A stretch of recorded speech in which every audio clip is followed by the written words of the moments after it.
Well, welcome to the next episode of Burn and Learn, the Cigar Lifestyle Podcast. We're here in downtown Leesburg at Rebellion Cigar Room. We're happy and lucky to have such a beautiful venue from which to tape. So we're very appreciative to Joel, Justin, and James for allowing us to extending their hospitality for us to tape here. So very happy about that. And we're looking forward to just spending some time this evening, having a great stick, a great conversation. But that's the burn part of the podcast. But we also like to spend time educating ourselves and learning. So with that, again, my name is Steve Mann. I'm the host of Burn and Learn. And my special guest for tonight is Ray Solano. Ray, I'll let you introduce yourself. Yeah, and Dr. Ray Solano. I have a sports chiropractic practice in Northern Virginia in Falls Church, to be specific, in Falls Church for over 22 years, treating some of the best athletes in the area, but we also see a lot of weekend warriors and everybody in between. Beautiful, beautiful. I like that. And again, for us, it's an opportunity for us to learn, right? So, as one of those weekend warriors, I'd love to learn more, Ray, about your practice. Love to learn more about how you decided that this was your calling and just understand some of the dynamics of that industry, not only how medicine is evolving as it relates to treatment for some of the ailments that you treat, but also how technology may have positively impacted how you diagnose and treat some of the ailments that you work with. So looking forward to that conversation. But I'd love to, just as we kind of think about starting up, in your profession, growing up, how did you luck upon, or did you always have a passion for this particular area of medicine, or how did that evolve? Yeah. It all kind of fell together, honestly. I was destined, and when I say destined, I was kind of pushed in the direction of accounting. I was supposed to be an accountant. You take all of these standardized tests, you take all of these different evaluations when you're in high school, and everything pointed to me being excellent in math. Therefore, I needed to do something with numbers. I didn't know if I wanted to go to college after high school. Sure. But I couldn't convince my mom that I needed to stay home and drink beer and play video games all day. So therefore, yeah, I lost that argument as well. So don't feel bad. So I had to make a decision. So I enrolled in our local community college, PG Community College, where I was living at the time, and I quickly realized, wow, this college thing is not too bad. So got my act together, and not too shortly after met my now wife. And I enrolled at American University, okay. And I got into the Kogod School of Business. I was destined to be an accountant. Sure. Right around that time, maybe 2 years into it, I myself got injured. I injured my back. I was very active in my fraternity at the time, playing flag football, basketball. I injured my back, and I didn't know what to do. I had gone to my doctor, took the time off, took the medicine. Nothing was helping me. Sure. Until someone said to me, hey, you need to go see this, sports chiropractor in Bethesda. Okay. And I said to myself, what's this guy going to do for me? Because everything I've tried is not working. But you know what, Steve, in just a few sessions, I started feeling more range of motion. And we'll come back to range of motion. I started feeling more stability in my spine because it was a back injury. Gotcha. And strength. And I was able to return to do the things that I enjoyed doing at that time, which was sports. And, the light bulb went off. And I was like, I'm not happy with the path that I'm down. I want to do something where I'm talking to people, sure. Not staring at a computer or stuck in a cubicle. And one thing led to another. I was shadowing that doctor who helped get me to where I needed to be. And I got enrolled in school later that year, and the rest was history. Yeah, no, I like that story. I mean, when I hear that, it brings me back to an experience that my oldest brother had.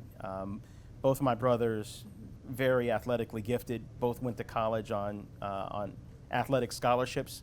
But my oldest brother, Paul, who went to Wake Forest and played football, 4-year starter, I think after his sophomore year, had a very bad rotator cuff injury and had to have surgery.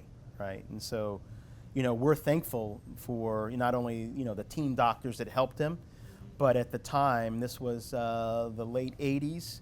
One summer he came home and we went over to the Anderson Clinic, which at the time was the clinic that was, treating orthopedically a lot of the Redskins at the time. And they were able to diagnose his particular issue with rotator cuff. He had his surgery. And I tell you, it's amazing, medically what they can do now. And so that was quite a lengthy and difficult recuperation in the off season. But by the time the season rolled around, he was ready to go. And so always thankful for, the miracles of medicine. And I'm always fascinated to hear stories about how you're able to help athletes and how you're able to get them back to their form. And so, kudos to you on that. But I think one of the things that's really cool is just figuring out, so you went to school and earned accolades and degrees in order to go into chiropractic medicine. What did it look like and how did your early career progress? Did you go to work at a clinic? Did you open your own clinic? What did that look like? Yeah, so I did, back when I graduated from chiropractic school with my doctor in chiropractic medicine, it was 2001 when I graduated. And at that time, a lot of the doctors of chiropractic weren't specializing. That kind of came on after I got out of school. And what I mean by that is there are now program certifications. It involves an extra year of school to get and become the expert in that particular field. I chose sports medicine. So I went back to school an extra year to get my sports medicine certification in chiropractic, and some choose pediatrics, some choose, working with the older population and so many different things, depending on your interest level. So that didn't happen until after I had graduated, so I didn't know what I wanted to do in terms of opening my own practice. So I went and worked for someone in Maryland, and I worked for someone for about a year, and he bought a practice in Arlington. And he's like, you know what, Ray, you've been here for a year, you've learned our system, this, that, and the other. We're gonna send you out to Arlington so you can run this practice. And I went out there. They already had me. They had staff. They had everything ready for me. The doctor just needed to show up. Sure. So I got there, and after about 6 months, I realized, you know what? I was destined to do this on my own rather than work for someone. Sure. So, you know how stressful and how anxious that could be to start your own business from scratch, literally from scratch. So my wife and I, got together one day. We went, true story, we were at lunch and we took a drive. We got on Washington Boulevard, and I just kept telling her, you know what, I got to open my own place. I'm tired of working here. Sure. And we went on Washington Boulevard, and we literally ended in Falls Church. I said, let's make a right here on Park Avenue in the city of Falls Church so we can turn around and go back to Arlington because my lunch break was ending. And lo and behold, I look, and there's this building there with a for lease sign in the window. Destiny. That was destiny. You're like, that's it right there. So one thing led to another, and we called, and in a matter of 2 months, we were in that space, and we were there for 13 years. Little small 1,000 square foot office there for 13 years until we have now expanded, and we're now in a larger facility, still in Falls Church. So that's kind of how I got into it, how I started. I heard an interview one time with Oprah Winfrey, and they asked her, how did you know you were going to be successful and great? And she says, you know what, I knew when I was a little girl one day I was going to be great.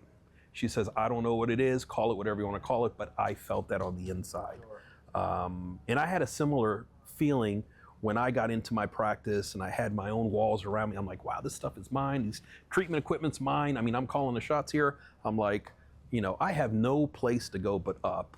And I'm going to be the best at what I do. Better yet, I'm going to be the expert in my area. When someone has an injury, when someone has a question about an injury, I want to be the first name that comes up.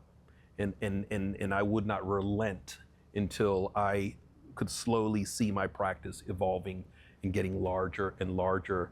And we've been at it for over 22 years now. I think I have probably well over 5,000 patient files in my office. And we're so blessed to be able to work with some of the best athletes in this area, and just been fortunate to see and help and treat so many wonderful people. No, I like that, and I'm looking forward to getting into that a little more.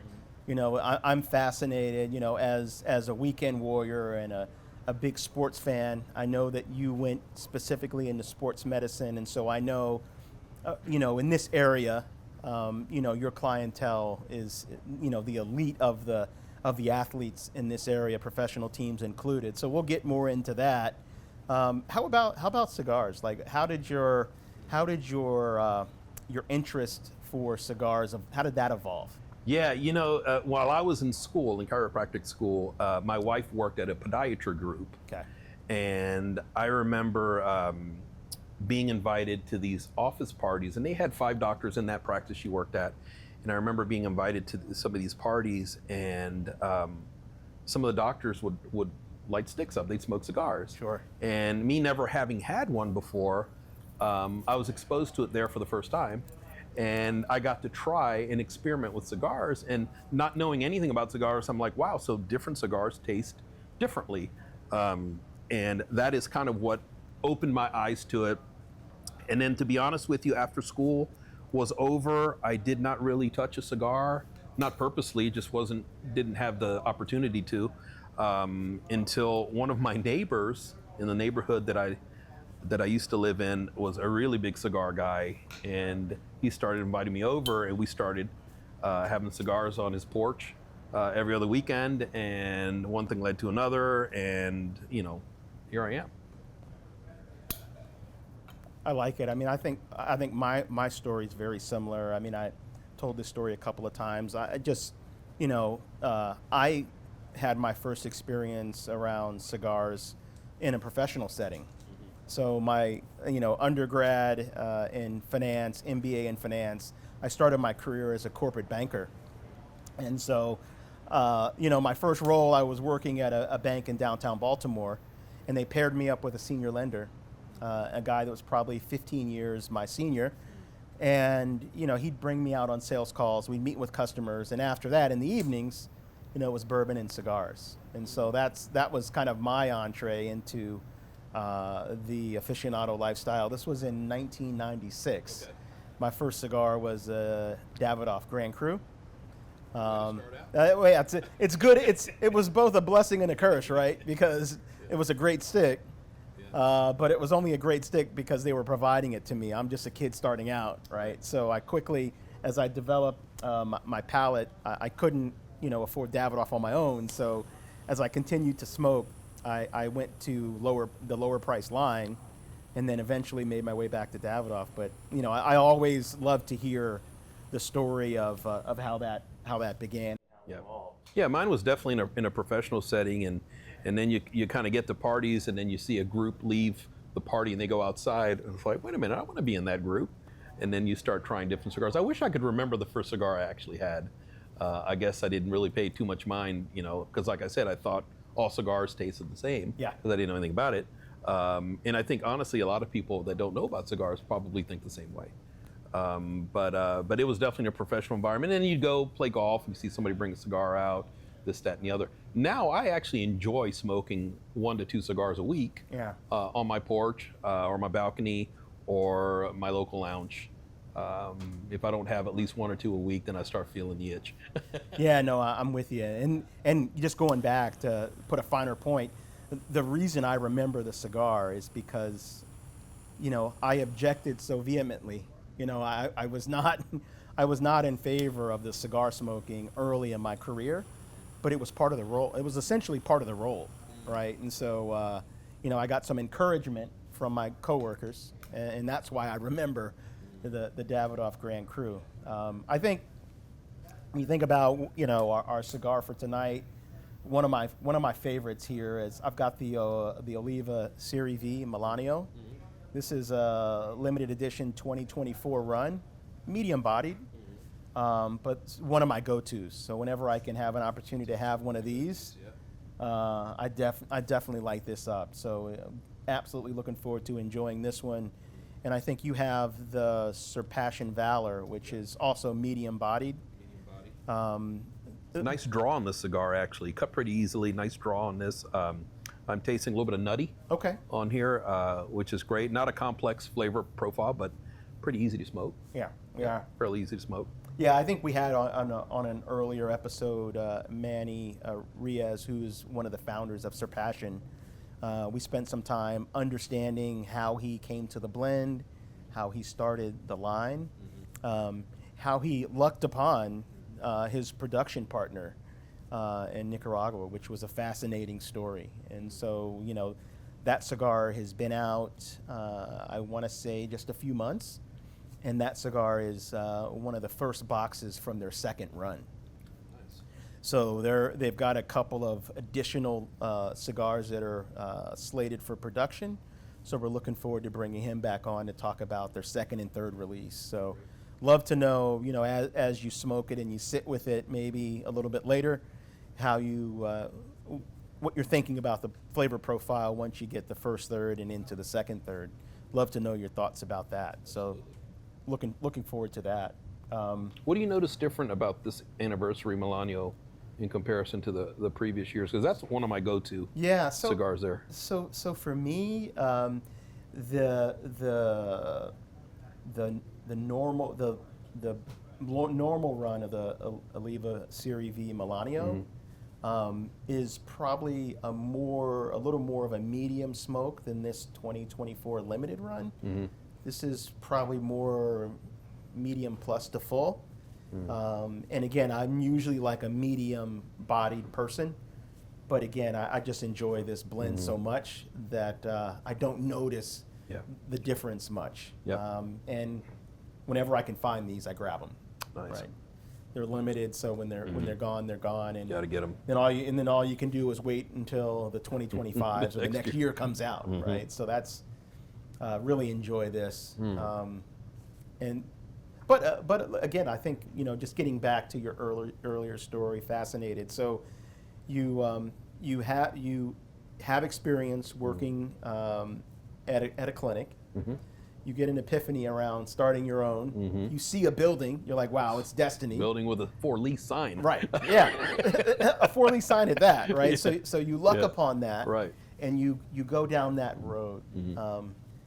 What were your thoughts and fears around taking that plunge? I know I know what your aspirations were, to be the best and the brightest in your field, which is remarkable. What were the apprehensions around all of the aspects that go with it? Again, you know, I'm with you. I went through business school, undergrad, business school, at graduate school. Was not inclined as it relates to accounting either. But those things, finance, accounting, business management, HR, all those things are critically important. Very important. When you start talking about running your own firm. So, and I think I could draw from, you know, my little bit of time understanding accounting and understanding what it took to run the business behind the scenes. But I got to be honest, my wife was instrumental, because my wife at the time I was in school was working for a podiatry group, and she was doing a little bit of everything. Billing, she was working the front desk, she was scheduling, you know, surgeries. And before we left Atlanta, because I went to school in Atlanta, before we left Atlanta, they didn't want her to leave because she was the office manager. She was running the place. So when it came time for us to open up our own practice, I could lean on her, not just to be a supportive wife, but I could lean on her to use some of her knowledge, understanding the billing, the coding, because we work with health insurance companies. That was really important. So I was able to lean on her in that regard, and I bet on myself. I said, listen, you know, if you're going to bet on someone, bet on yourself. And you know, I was anxious. There was anxiety. I mean, you take out a loan, and now you got to buy this equipment. And you know, there's a misconception with a lot of these kids getting out of school today that as soon as you hang your name on your shingle, you know, your phone's going to ring. You know, that's not true. You know, you got to hit the pavement. You got to get out there, and you got to meet people. But I was okay with all of that. And in fact, I kind of miss not being able to do that now, because Fortunately, our practice is kind of a well-oiled machine, but I enjoy getting out from time to time and talking to people. But early on, I remember laying in my bed that first night. I had my own practice, and all my equipment was delivered and everything like that, and staring at the ceiling. My wife's asleep, and I'm like, what in the world did I get myself into? But you know what? We had a lot of supportive family. My twins at the time were little. They were 2 years old. And I had no place to go but up. I made it happen. I put the work in.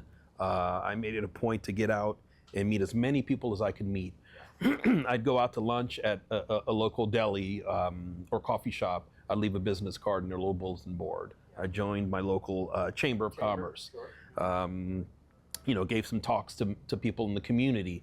And when I started my practice, going back to specialization, sports chiropractic was just kind of coming on the scene, meaning like there were people out there doing it, but it wasn't organized.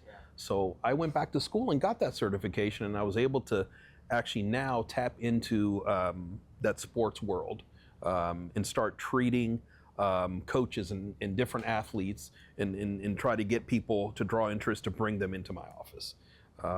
But yeah, I mean, when you first start out, absolutely, it's nerve-wracking. It's nerve-wracking, and I remember my wife and I would see like a couple of patients right when we open up early in the morning, and then 3 hours would go by. We didn't have anybody on our books, so we'd go to a breakfast spot just across the street from the office, and I'd tell my wife, roll your phones over to your cell phone, and let's go get breakfast. And we'd literally be eating, our breakfast. Her cell phone would ring, and she's like, yeah, well, she would answer it, and she'd swallow whatever's in her mouth, and Dr. Solano's office can help you. 9 a.m. Sure, we'll be right there. Boom, hang up, and so you do the things you got to do. But those are the humble beginnings, and I miss them. And I appreciate them. Yeah, I think what's interesting is, like I said, I started my career as a corporate lender, so I was on the other side, right? And so I spent, a good portion of my career helping small businesses and entrepreneurs realize their dream and execute against their business plan, which was very rewarding, but it also sparked an interest in entrepreneurship as well. But one of the things that I try to share with my clients when I was providing the financing is that getting the loan is not the end game. That's literally when the work starts, because that loan, it's not just carry. You have to, once it's funded, you're making principal and interest payments almost immediately, right? So how are you running your business? How are you looking at growth? How are you looking at your margins? And how are you managing your balance sheet and your income statement, but more importantly, your cash flow, so that you can hit those hurdles and hit those payments as they come due? Because that's the challenge. That's the challenge, right? For sure. And then once you're in business, me personally having experience here in the DC area, I mean, we went through a recession, right, in 2008 or whenever that was. We obviously went through this pandemic. We went through some government shutdowns. So many reasons why your business should not succeed. But I didn't see those as obstacles. I just said, okay, let's just get around them. Especially the pandemic. Pandemic shut down a lot of healthcare practitioners. So yeah, the challenges, obviously at the beginning, you have that loan and you got that principal and interest payment. But then you have other challenges along the way. What if you get sick, right? What if you've got to take a couple weeks off because you've got COVID or something like that? So, you work around those things, but if you establish a pretty strong base from the beginning and you don't lose that fire inside, which I still have to this day, Steve, I feel like I opened my practice yesterday, and I'm still working to grow. And I have patients ask me all the time, are you accepting new patients? and I kind of chuckle inside. Because I'm like, wow, we're pretty full today and tomorrow and the day after, but my answer is always like, we're always accepting new patients. We will find a way to get you in. Yeah, no, I love that. I think, we met a couple of years ago, and I just happened to be, shortly after we met at the lounge, we had a great conversation. I went to your website. I'm like, hey, I just want to know more about Ray. I want to know more about his career. I'm like, man, a super bright, fascinating guy. So I went to the website and I was just blown away. Like your clientele, the folks that you've helped. Talk to me about how you got to the clientele that you have and how you were able to propel yourself to working with some of the most elite high school, college, and professional athletes in the area. Yeah. Love to know. Sure. That story. First and foremost, being grateful for everything that I've been blessed to receive in my life from the moment I opened my practice. All right, being grateful to be living in this country, to be able to do something like that, right? So not losing that feeling of just being humble. And I carry that with me wherever I go. When I meet people, whether it's a weekend warrior or a pro athlete. But, you know, I never had a problem early on talking to people, networking, building relationships. It may not develop as fast as you want it to develop, but, you know, a year goes by, your phone might ring, it might be that person, or someone may need you or your assistance. And one of the things I tell a lot of my patients or prospective new patients is, hey, listen, if I can't help you, I'm going to put you in the right direction. So you tell me, wouldn't you feel comfortable going to see a healthcare practitioner if they had that attitude versus, oh no, I'm going to fix you, or, you know, no, you shouldn't see this guy, and start bad mouthing other people. You know, if I need my patient to see a neurologist or an orthopedic doctor, whoever the case may be, I'm going to refer them out. So I always carry that mindset wherever I go. I got a phone call one day from the Washington Capitals athletic trainer at the time. And he said, hey, listen, I've got one of the guys here that is asking to see someone. Would you mind if I send him over? And I said, sure. So he sent him down to the office, and I treated him. I think he came in for 2 or 3 sessions, and then I never saw him again. I guess that's good and bad. It's good and bad. Right. Never saw him again. A year goes by, and the same athletic trainer gives me a call, and he says, hey, listen, you know, we've got, you know, our main guy on our team that needs some help. You know, would you be open for us to bring him by your office? Absolutely. He says, okay, can we come by this afternoon? And you're like, absolutely. And you're like, absolutely. I'm like, absolutely, you know. So we got him in, we got him feeling better. He missed a couple of games, so he was able to get in later in that week to play in his return game. And he's now a future Hall of Famer, and he's now holds a record-breaking accolade. So, you know, once that happened, then that propelled me to the forefront. And it's like, hey, look, would you be interested in coming into our training room from time to time? Would you be interested in being one of our consultants? Gotcha. And that's kind of where I am today. You know, so I'm a chiropractic consultant with the Washington Capitals. I treat all of their players. I treat their coaches. The wives even come in, and some of the young children, if they have some issues, that they'll be treated. And that's been a blessing. That's opened a lot of opportunities and doors for me. A lot of the folks that work with the Washington Capitals and Monumental Sports, to be specific, also take care of Georgetown, right? Talking orthopedic docs, primary care docs, emergency medicine docs. So that got me into working with the Georgetown Hoyas and becoming their team chiropractor for all of their athletics. I would go into the training room, you know, once every couple of weeks and treat maybe lacrosse one day, you know, field hockey another day, soccer, whatever was going on. Shortly after, I got to meet Patrick Ewing and started working with Coach Ewing and the basketball program. And to this day, I'm also one of their chiropractic consultants. Same thing goes with Howard University, and the list goes on and on. The Washington Commanders, you know, I see a ton of their players in the office that come in. And this area, you know, because you grew up around here, Steve, this is a hotbed for pro athletes that maybe in other states. They all grew up here. You know, I personally went to DeMatha High School, and strong history of athletics. And a lot of the kids that graduated from DeMatha, you know, have been through my office and are now, you know, maybe they played for the Dolphins or the Saints or the Commanders. And before you know it, they start telling their teammates, their coaches, your name gets tossed around. I remember what I mentioned earlier, my goal wasn't to work with pro athletes. My goal was for as many people as I can surround myself with to know who I am and what I do, because the rest is going to happen.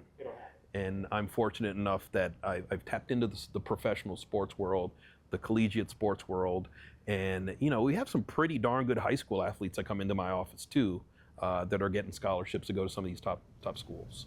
Yeah, no, I love it. Like I said, I was just on your website when we first met, and as soon as I saw the Hoyas, I'm like, we're going to be friends, right? Like, I went to Georgetown undergrad. I think I mentioned to you the first year I was on the track and field team. I threw the javelin and the discus. So Georgetown holds a special place. Huge fan of Georgetown basketball. Irrespective of their record, I don't care. You'll find me at the games, right? And this goes back to '88. It's never going to change. But hearing this story just takes me back to, the fall of '88 when I was throwing the javelin undergrad and lifting weights in McDonough. And I'll never forget this. In one afternoon, doing practice lifting weights in the gym, and we get this call, like, you guys gotta leave. What, leave? We just got here. You already know where I'm going, right? Exactly. So no, we're in the weight room. This is our prescribed time for practice. And they're like, no, you don't understand. Like, the basketball team's coming in, and you got 10 minutes to vacate. Right. So we take our stuff and we leave. And again, this is my freshman year, fall semester. So we're leaving out of McDonough, and I'll never forget this in a million years. Coach Thompson loved the guy to death, but I walk outside of McDonough, and literally the guy's Lincoln Town car is parked on the sidewalk right outside. You know McDonough, the main doors. There's a parking lot there. His car was parked on the sidewalk right outside the doors. I said, I love this place, man.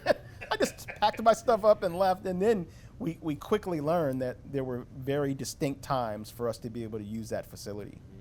But I enjoyed that experience. I'm glad I got the college athletic experience. But I'm always fascinated because of not only that story, but also the story I shared with about my oldest brother.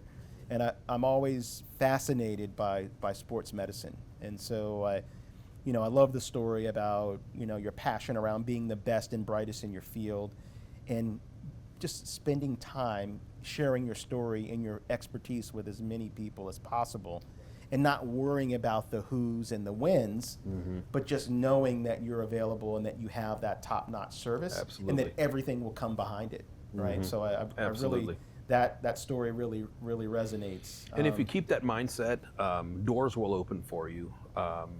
I've worked in and on enough sports medicine teams to know that you check and leave your ego at the door, right? You're in there to all work together as one, to treat the athlete and to get the athlete where they need to be. And you know what? If you're not treating the athlete, you might treat the coaches, and getting the coaches where they need to be and making them feel comfortable. But that mindset has opened a lot of doors, Steve, and not just with pro athletes, but with my children, teaching them to be humble and grateful for the things that they have and the opportunities that they get, and making the most of them, and not believing in problems. My mom always said growing up that, a problem can be resolved. Well, what do you mean, Mom? I got this issue I'm dealing with. She said it wouldn't be called a problem if it didn't have a solution. And she said there's always a solution for everything. And remembering those words and applying it to real life situations has been priceless for me. Yeah, I know. I kind of growing up, my parents imparted on me as well, like, hey, it's fine to have a challenge or an issue, and we can talk about your problems all day long, but only if you're proactively thinking about what a potential solution is. Don't come to me and drop a problem on my lap. Like, share the problem and give me your top 3 thoughts around how you can resolve it. And then I'll engage in a conversation with you about which path I think you should take in order to do that, right? So again, it's not focusing on the problem, it's acknowledging it, but proactively focusing on the solution. Absolutely, and that's what I love about smoking a cigar. A lot of times people will light up a stick and think about their problems. And this relaxes me. I'm going to get things off my mind by having a cigar. I like to invest 1 hour, sometimes longer, of my time into a cigar, and I put it back into my personal experience. And when I have a cigar, I think about my day that may have ended, because a lot of times I may smoke a cigar in the evening, and think about my day and think about what I could have done a little better. Think about my day ahead. Who am I seeing tomorrow? Where do I need to be tomorrow? What am I going to do to make that experience or those experiences the best, rather than contemplating and just wasting my time on problems. That's my mindset, and that's what I love about cigar smoking, and meeting like-minded people like yourself to kind of bounce those things off of. Yeah, no, I like it. I mean, for me, I'm much like you. The best time for me to have a stick is in the evening, at the end of the day, winding down, right? So for me, it's either the lounge or my patio after dinner. And again, it may be 45 minutes, maybe it's an hour, maybe hour and a half, but it allows me to reflect on the day, but proactively prepare for tomorrow. Because what I always tell people, you don't have to be perfect, but you have to have that concept, that Japanese concept of kaizen, right? You just have to be a little better tomorrow than you were today. You don't have to be perfect, just have little improvements every day. And so that's what the cigar does for me. It gives me an opportunity to think and reflect on that. And this goes back to, operations management 101, my sophomore year of college, right? When we studied like this Japanese concept of just continuous improvement. And so that's what I use this for, to focus on my continuous improvement for the following day.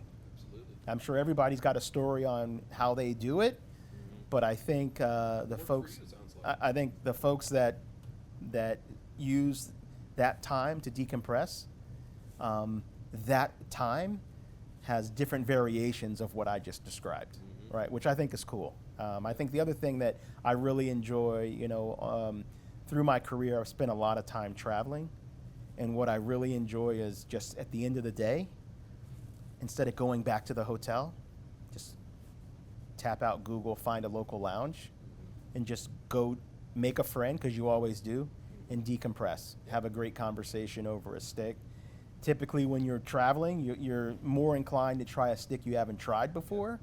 And so that's what I really like about, when I travel. Because when I hit the lounges that I normally go to on a regular basis when I'm at home, it's muscle memory. Yeah. Go into the humidor, make a right, make a left, and that's what I always get, right? But when you're forced to look at a new environment and go to a new humidor, you're like, okay, this isn't what I'm used to, but I have to find something.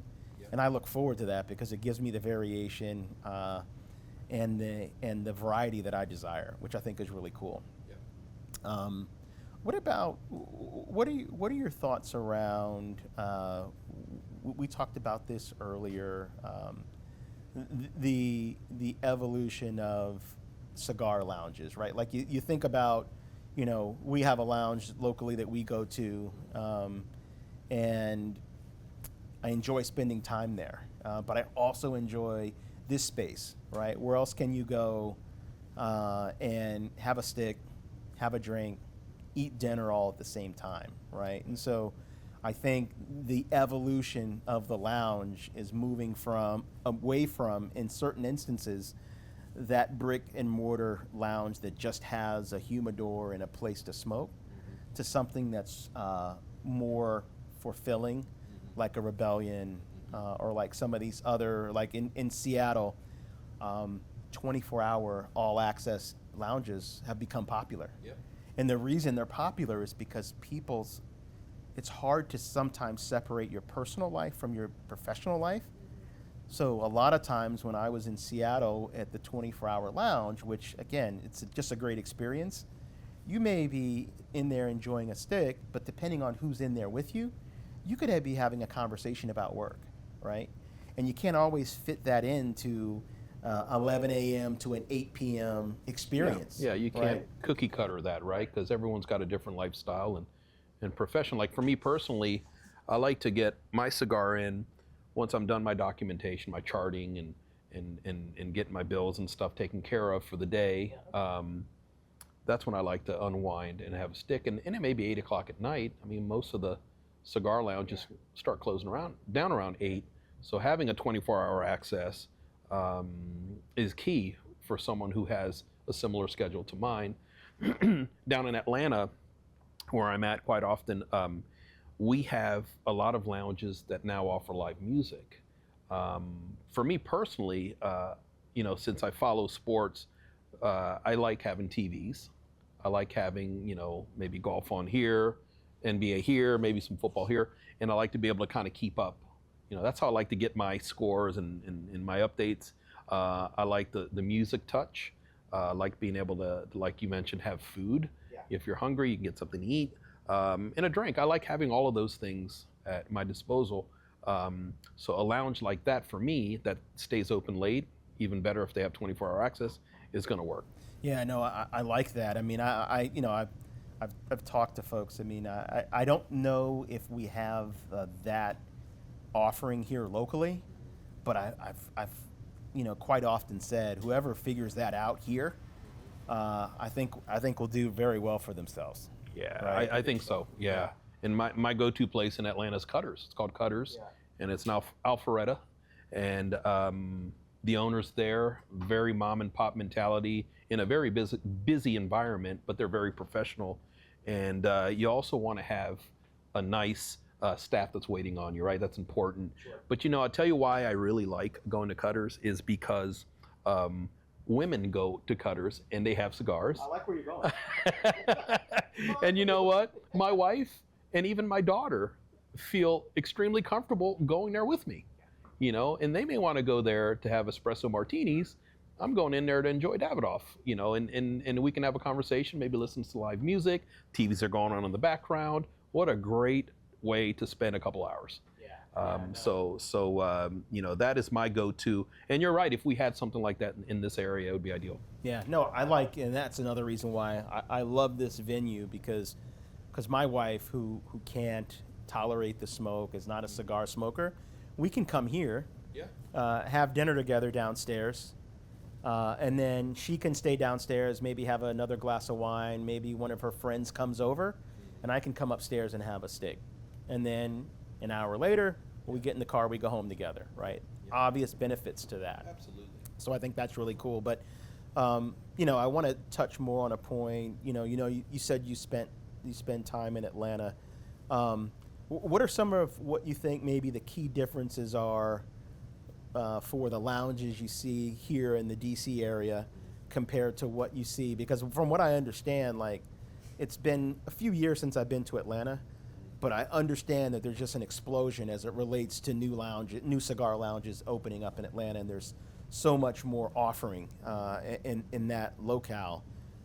Any market differences between the lounges here compared to there, since you spend time between? Yeah, I think, like I mentioned a little while ago, having that female clientele, is huge. You can go into any local lounge here.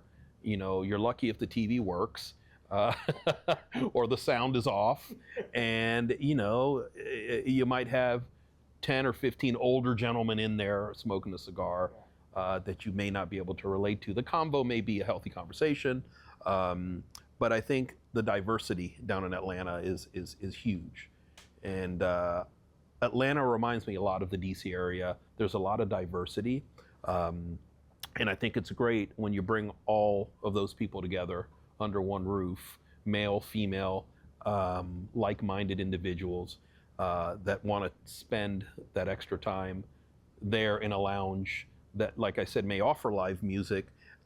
So to me, down there, the lounges are a little bit more, I guess you could call it upscale. Okay. In comparison to what we're used to in this area.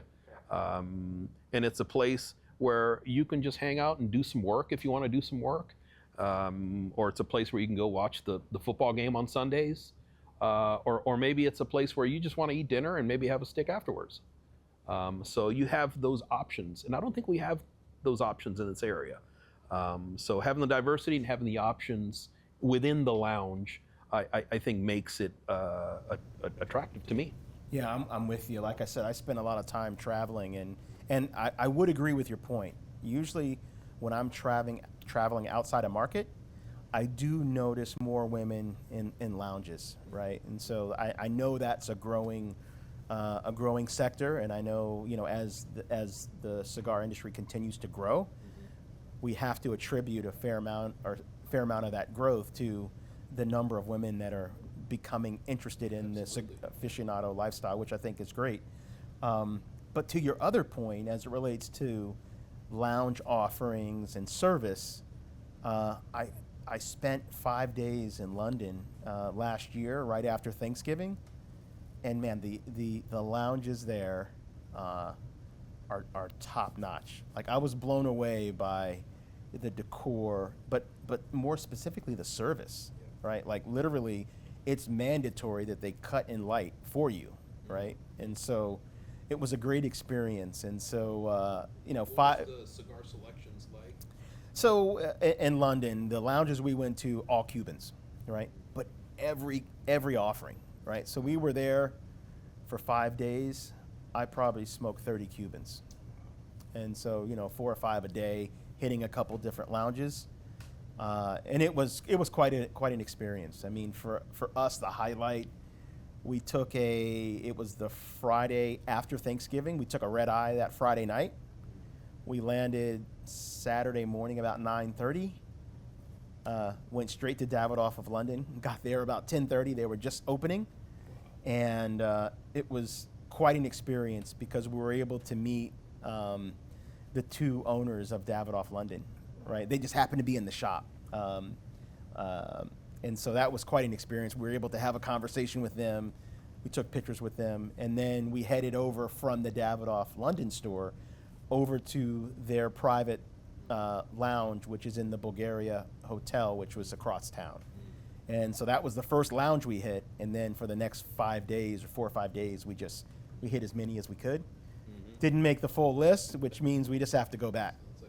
Right. So it's interesting. Again, I'm a sports fanatic, right? So I heard today that the NFL released some of the schedule. So I'm pairing up like the London games with hitting the rest of the lounges that I missed out on. And so is it the Commanders, I think, that are playing in London, or maybe the Vikings? I can't recall. Yeah, I think the Vikings might be playing. But yeah, I think it's the Vikings. They have a game in Dublin, which I'd love to do that, and they have a game in London. I'd love to do that as well. So we'll have to see how that all works out. Yeah, book those flights. Book them now, right?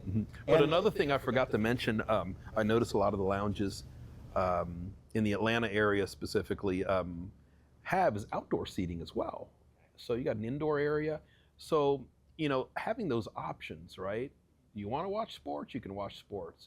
You've got drinks. Would you prefer a cappuccino or coffee? Do you want to sit outside? Do you want to sit inside? A lot of the lounges have private meeting rooms too. So having all of those options, I mean, you could literally spend your day in there. And I think when you come here into this area, because I grew up and I'm from this area, we don't have those offerings, so it makes it a little bit more challenging. So once you've experienced, like you've been to London and you experience that, and then you walk into your little cigar/vape shop and you see what they have, 4 beat up leather chairs to smoke your cigar that you just bought. And if you want to check the score, get on your phone, it doesn't seem so appealing. Now, maybe when you first got into cigars, maybe that's all you knew. But when you start to experience some of the other things, you want to go back to experiencing those. Yeah, no, I'm with you. I liken it to during COVID, travel was difficult, right? And so when I had to travel for work or we went for vacation, we basically just made a pact, like we're going to bite the bullet. We're just going to do first class, right? And so that's good and bad, right? Very relaxing. But then what happens is once you get it, you're like, I can't go back, right? So that worked well when I was working in corporate roles, because what would happen is I'd book the flight through the company, and then I'd just pay the upgrade charge personally. Now the entire thing's on my dime, and so I'm not always on the first class, but I'm always looking for that experience. And I think you're right. The lounges are the same way, right? Once you get to the places where you have indoor, outdoor seating, you can have drinks, indoor or outdoor, and you have the live music. It's kind of hard to go back to the TV to watch the baseball game only, right? Yeah, exactly. So I'm with you on that. One of the things one of the things you mentioned and you touched upon that I'd love to pull the string on a little bit is, the increase in your patients that are younger. Is it because more younger athletes are getting injured, or they're recognizing the benefits of getting that early treatment? Yeah. Any thoughts around what that looks like? Yeah. So the younger population is obviously dialed in a little bit more to the internet. They're very informed. So yeah, they want to get treatment early. They want to continue to enjoy the things that they do. A lot of the younger patients, when I say younger patients, I'm talking about 20s and 30s. A lot of them are maybe they played a sport in college or maybe in high school. Maybe they enjoy running. I noticed in 20s and 30s, a lot of that patient population, they like to run. Maybe a 10K, maybe a half marathon, maybe a marathon. They're more informed, therefore they know what it's going to take to get better, because they know about it. They just have never done it, and they've never been in a position to go and see someone. So they're more inclined to go and come in for services because maybe they read about dry needling and they see how it can help someone with hamstring pain, or maybe they heard about deep tissue laser therapy, which we do in the office, and how it can help a condition like plantar fasciitis, which is pain in the heel, and a lot of other non-surgical options for treating neck and back pain. So I think being informed, the younger generation is definitely got that, and they're more likely to come into the office, as opposed to someone maybe in their 50s or 60s that are kind of set in their ways and not really going to seek anything alternative to drugs and surgery, because that's how they grew up, that's what they're going to do. In my practice, we don't have a lot of the older population. A lot of our population are probably 30s, 40s, and 50s. Active population, I call them. And we see quite a bit of expecting moms that come in that need care, because we both have children, and we remember those days when our wives were experiencing maybe some sciatica or maybe some type of hip pain, and they needed some relief, but because they can't take medication, they need kind of a hands-on therapy approach, which is what we do in the office, and to get them where they needed to be. Gotcha. That's fascinating. How about I spent a fair amount of my career in technology. How has technology changed your practice or changed your approach to diagnosis and treatment for injuries? Yeah, that's a great question. Technology is always evolving. Technologies have been huge in my practice, and I pride myself in offering the latest technology to diagnose and treat, whether it's measuring a patient's the arches in their feet to determine if they need custom-made insoles, which we do in the office. Maybe it's using deep tissue laser, which is a red laser we use to help push inflammation out of areas. Those are things that were never used just 15 years ago, Steve. That was unheard of. If a patient needs some type of imaging, the imaging centers in the area, are top notch. The MRI machines that they're using nowadays, are incredible to catch maybe a herniated disc or maybe some type of nerve impingement or anything else that could be causing a problem in that patient's life. So the technologies evolve greatly.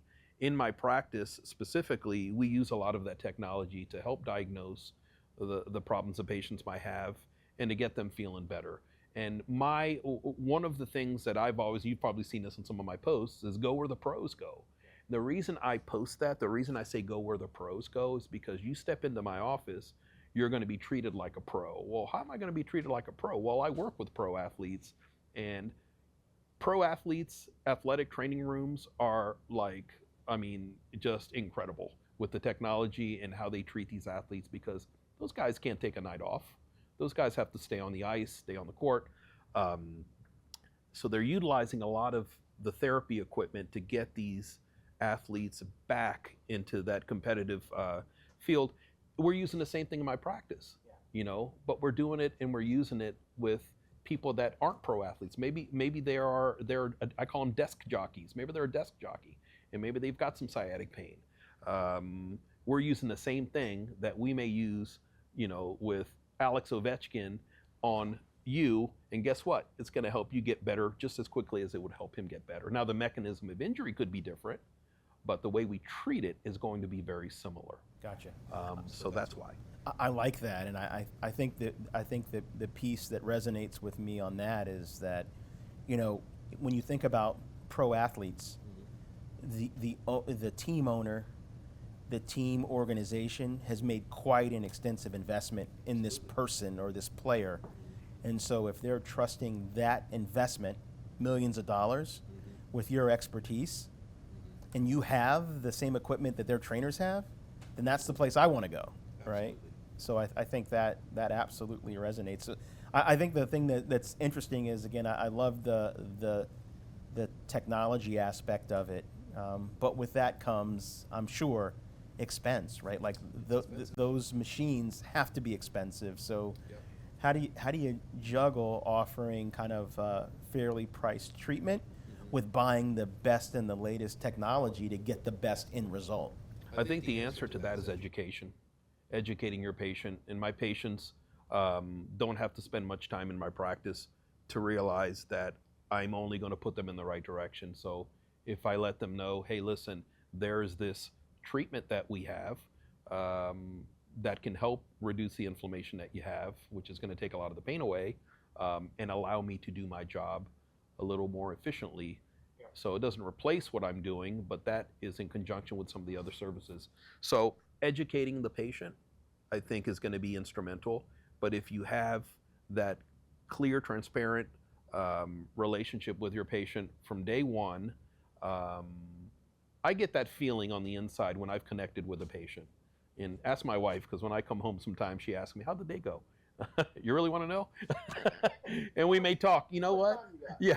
You know what? I really didn't connect too much with Sally, but you know what? Shelly, we connected. Excellent. New patient. But then you know what? My goal from that point on is, with Sally, by that second or third visit, we're going to connect. That's it. And once you connect with your patient, you get that feeling on the inside. So down the road, anything that presents, you feel comfortable talking to them about it. Unfortunately, in today's day and age, health insurance doesn't cover all of the services. That's just a fact. So you try to educate them as much to allow them to get to that point where they feel comfortable. And of course, offering the right price point for your services is important too. And I like to think that we're pretty competitive in that area as well. No, I like that. How about just thinking out loud as a newly minted entrepreneur, and again, working through all the things, legal, marketing, accounting, you name it, right? Doing it all here. What wisdom or advice would you impart on an aspiring entrepreneur? I would say patience. Be very patient. Okay. Be resilient and be consistent. Consistency is going to tie everything together. If you're confident in yourself, if you're patient, knowing that it's just a matter of time, and you're consistent in those beliefs, I think things are going to happen for you. And going back to what I said earlier, be grateful at the end of the day. Having that gratitude really goes a long way.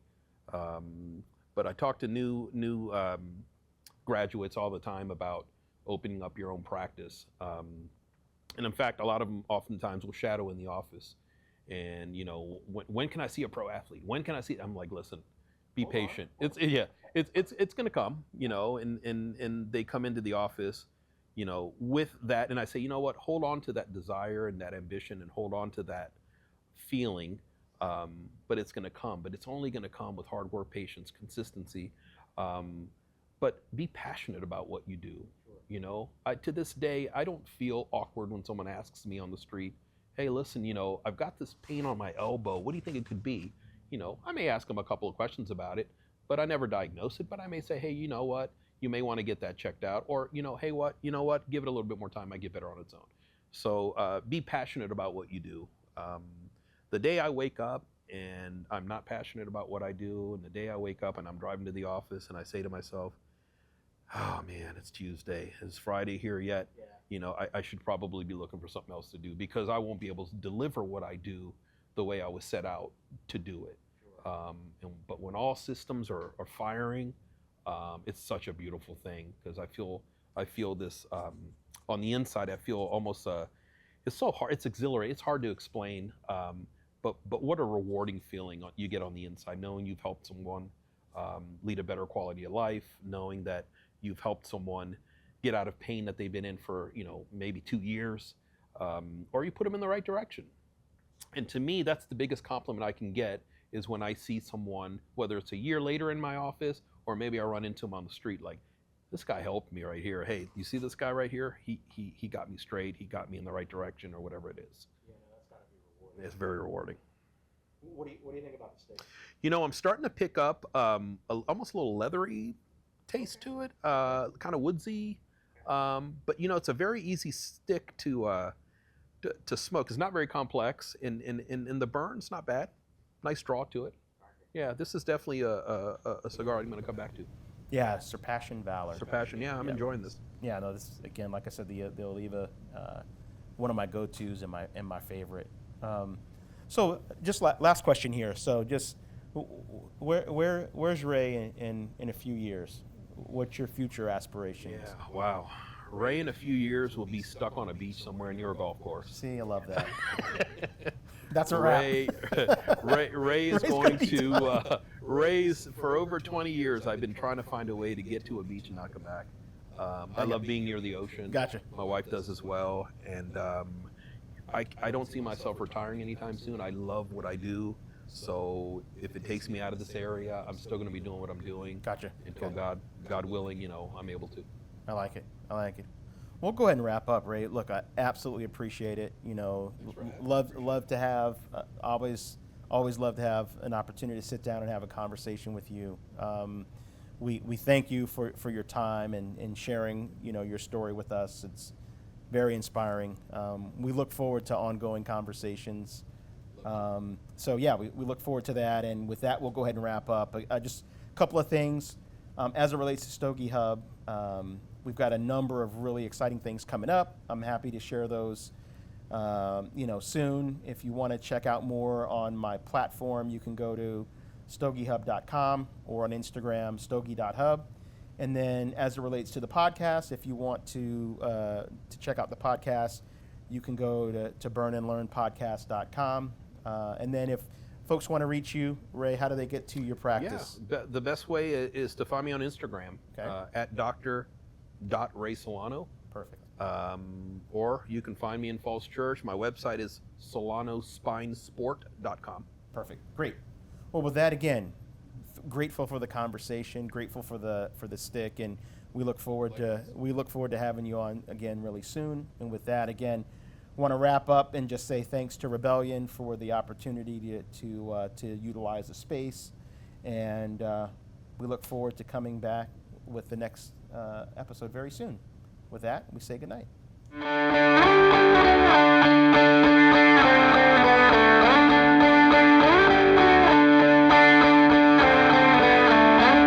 Thanks for lighting one up with us. That was Stephen Mann. And you've been listening to Burn and Learn, the Cigar Lifestyle Podcast. Brought to you by Stogie Hub. Elevate your cigar game. This episode was a full production by Access Studios. Access the power of video. Don't forget to visit our YouTube channel for exclusive content and hit that subscribe button to stay updated.